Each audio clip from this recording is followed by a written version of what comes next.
অরেঞ্জের পুরাতন মালিক সোনিয়া মেহজাবিন, তিনি তার মামলাগুলো থেকে জামিন পেয়ে কারাগার থেকে মুক্ত হয়েছেন।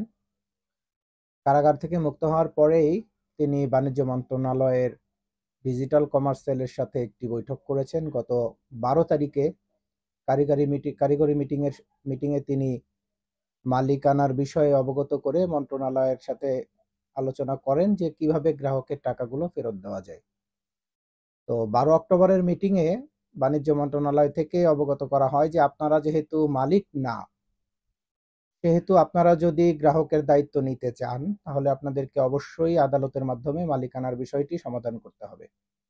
আপনারা যদি মালিকানার বিষয়টি সমাধান করে আসেন তাহলে আপনাদের মাধ্যমে আমরা গ্রাহকদের যে টাকা বাংলাদেশ ব্যাংকের এসএসএল এ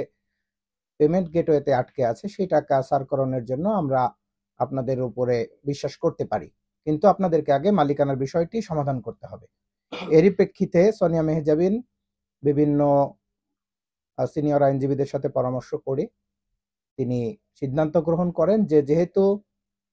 ঢাকা উত্তর সিটি কর্পোরেশন থেকে তার অরেঞ্জ শপ নামের যে প্রতিষ্ঠানটি ছিল, ই কমার্স মার্কেটিং প্রতিষ্ঠানটি ছিল, সেই প্রতিষ্ঠানটি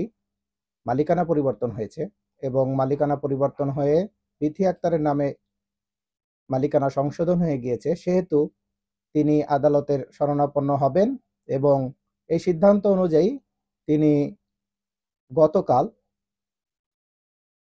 30শে নভেম্বর 2025 তারিখে ঢাকা জেলার প্রথম যুগ্ম জেলা জজ আদালতে তিনি তার এই বিক্রয় চুক্তিটি বাতিল এবং মালিকানা ফেরত চেয়ে ঘোষণামূলক মোকদ্দমা দায়ের করেছেন।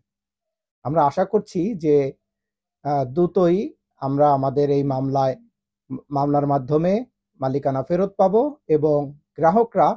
তাদের অর্থ ফেরত পাওয়ার জন্য আদালতের এই রায় খুবই গুরুত্বপূর্ণ ভূমিকা পালন করবে।